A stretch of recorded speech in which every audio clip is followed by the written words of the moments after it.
You don't wake up one day and feel old.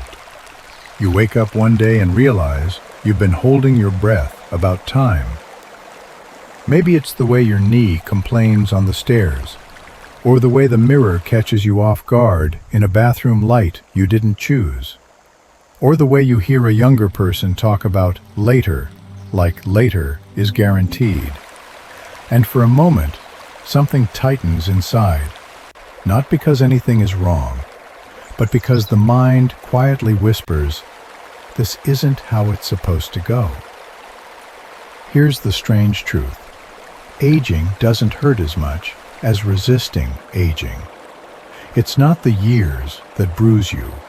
It's the argument with reality. And that argument can run for decades. But there's another option. Not denial, not forced positivity, not pretending you don't care.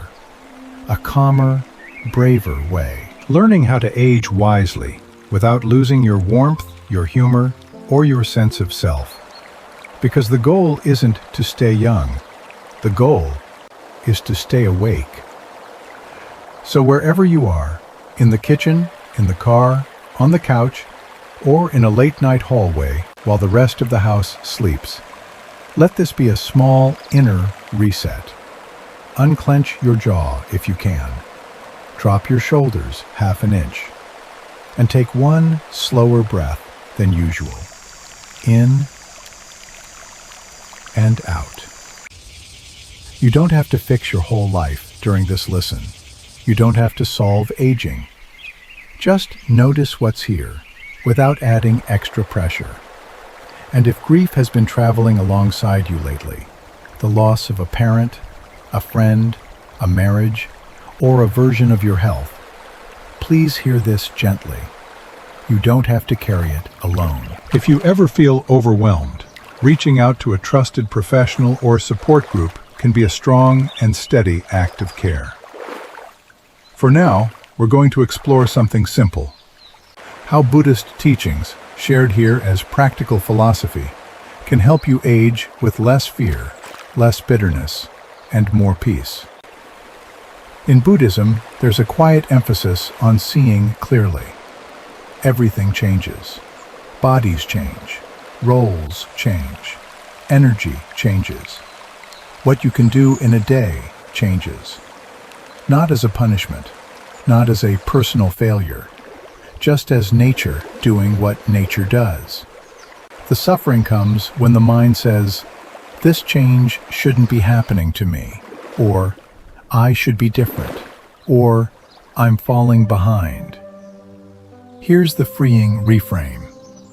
Aging isn't a problem to solve. It's a reality to meet. And when you meet it with awareness, the experience softens. You become less at war with yourself. It wasn't your life that got heavier. It was what you demanded from it. Today we'll move through 4 grounded modules. Each one is a modern life moment, a familiar pattern of stress, and a small practice you can do in under 90 seconds. Not to become perfect, just to become more at ease in the life you're actually living. You don't fear getting older as much as you fear losing control. Picture a morning kitchen. The light is pale and practical. The coffee machine clicks, then sighs. You open the fridge, and you feel that tiny stiffness in your lower back, the one that wasn't there 10 years ago. Or maybe it was, and you just ignored it better. Your phone buzzes with a reminder, and you catch yourself doing that quick mental math. How many things can I get done before my energy drops? This is where the mind starts bargaining with time.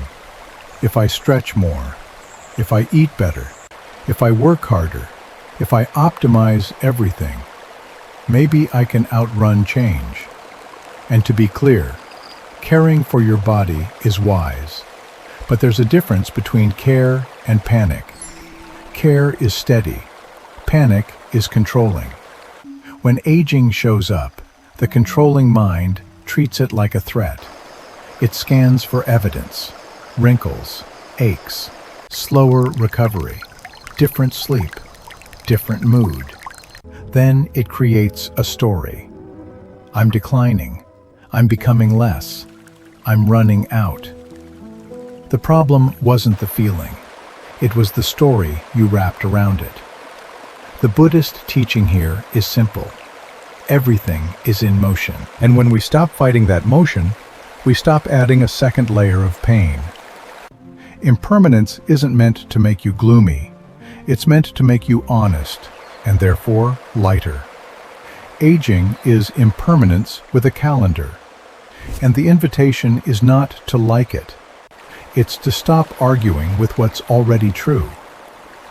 Here's a gentle translation. Your body is not betraying you. It's changing, like everything else. And you are allowed to grieve what's different, without turning that grief into self-attack. You weren't failing. You were bracing. Now try a practice that takes 30 seconds. I call it the 3-part permission. Silently say, "This is change. Change is allowed. I can meet this gently." That's it. If you want, add one breath. Inhale on, "This is change." Exhale on, "I can meet this gently." And here's the midlife truth. You don't miss being younger. You miss feeling certain. Once you stop wrestling the fact of change, the next tender place appears. Comparison. Because aging isn't just time. It's time measured against someone else.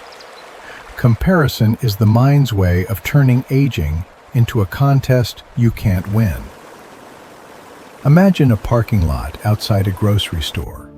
The air smells like hot asphalt. A cart squeaks nearby. You glance at your reflection in the car window, quick, automatic. And then you notice someone jogging past. Easy stride, bright headphones, looking like they have all the time in the world. Or maybe it's later, on social media. An old classmate posting beach photos. A colleague announcing a promotion. Someone your age who seems untouched.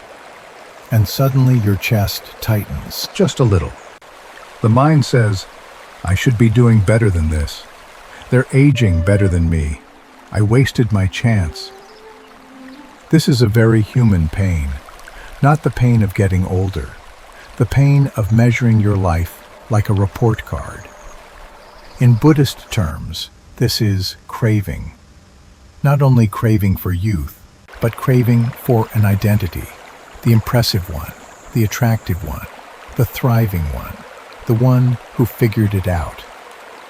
And when that identity feels threatened, we don't just feel sad, we feel diminished. Here's the twist. It wasn't your worth that changed. It was your measuring stick. A Buddhist approach invites a different question. Not, how do I rank? But, what is actually needed here? Because you don't know the full weight of someone else's life. You see the highlight, not the cost. And more importantly, you are not here to become someone else. You are here to inhabit this life with clarity and kindness.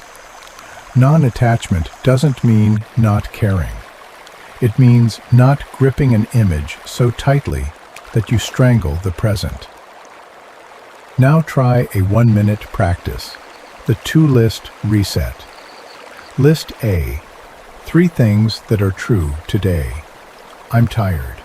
I showed up. My body needs patience. Then list B. 1 thing that matters today. Not 5. 1. Be kind to my spouse. Take a walk. Call my dad. Drink water. Finish 1 task. This pulls you out of comparison and back into reality. Because the mind can't worship an imaginary scoreboard while it's holding one sincere value. And here's the midlife mirror. Sometimes you don't want a different life. You want a different mood, When you return to what matters, another fear often shows up underneath. The fear of loss, of capacity, of roles, of people. Let's meet that one with a softer strength. Aging teaches you loss, but it can also teach you love without clinging. Picture a doctor's waiting room. The chairs are too firm. The lighting is too bright. A daytime talk show murmurs from a TV no one is watching.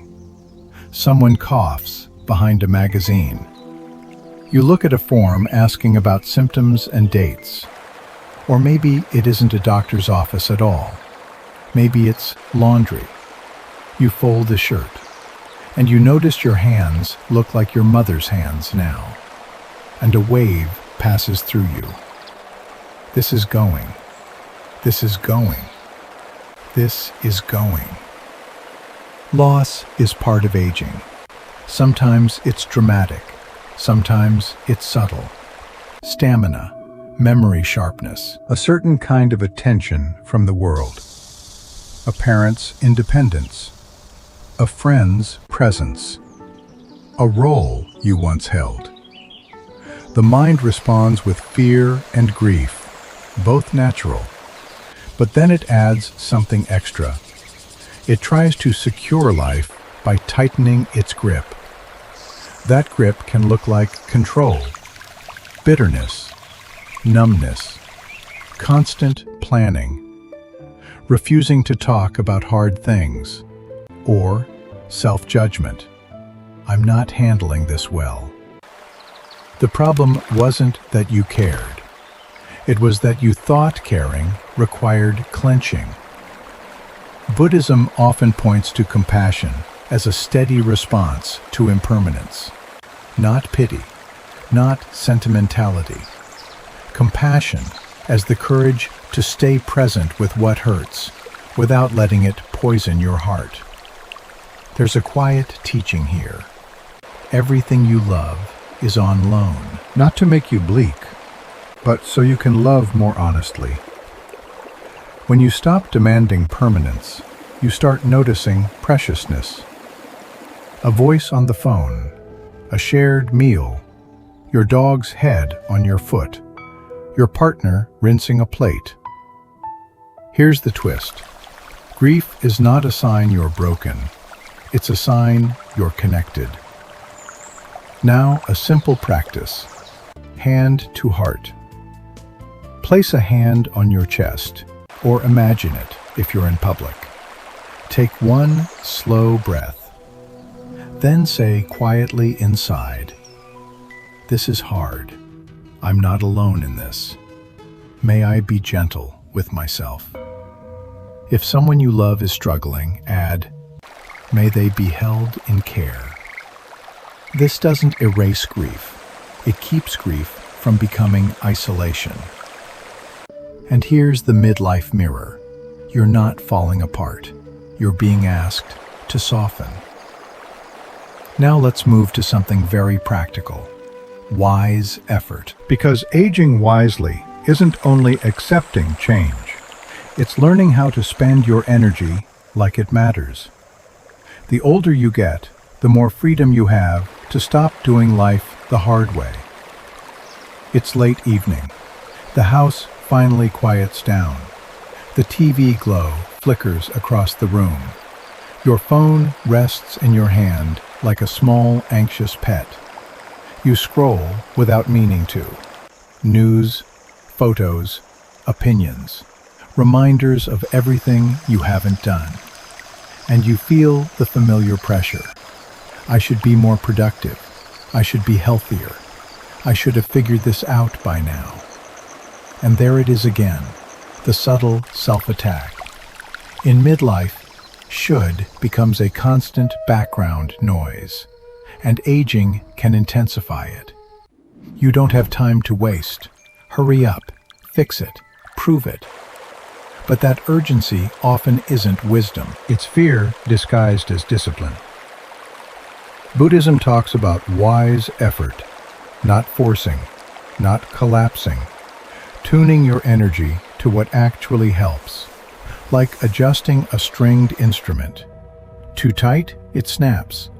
Too loose, it won't play. Here's the twist. You don't need more willpower. You need a kinder strategy. Wise effort means you stop feeding what drains you, not through dramatic life overhauls, but through small, repeated choices that reduce suffering. It means learning the difference between useful discomfort, a stretch, a hard conversation, a walk when you'd rather sit, and unnecessary suffering, self-criticism, overcommitment, doom scrolling, proving, performing. Aging can help here because it clarifies what's worth it. Your energy becomes precious, and that preciousness can make you honest. Now try a 60-second practice, the one-click downshift. Ask yourself, what am I doing right now? Is it feeding peace or feeding pressure? What is one click gentler? One click gentler might be put the phone down and drink water. It might be turn off one light and stretch for 30 seconds. It might be text someone you love, thinking of you. It might be go to bed 10 minutes earlier. This is how wise effort looks in real life. Not heroic, consistent. And here's the midlife mirror. You don't need a new personality. You need more rest and fewer performances. When you practice one-click, gentler choices, you start to feel something unexpected. Not the loss of youth, but the gain of presence. Which brings us to the close. What aging can give you. Aging wisely doesn't mean you never feel fear. It means fear doesn't get to drive the car. It means you stop treating your changing body like an enemy. You stop treating other people's lives like a verdict on yours. You stop treating grief like a private failure. And you stop treating more as the only measure of a good life. Because something quietly beautiful can happen as the years move. Your priorities get simpler. Your heart gets clearer. Your patience gets real. And yes, some days will still sting. Some nights will still feel heavy. But you can meet those moments with a different posture. Not bracing, not performing, just being here. If you take nothing else from this, take this sentence and keep it close. I can meet this gently. You may not control the pace of time, but you can control whether you spend your time fighting reality or living it.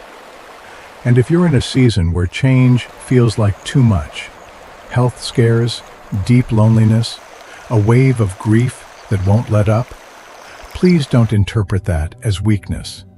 Support can help. Talking to a counselor, a doctor, or a trusted guide can be part of wise effort too.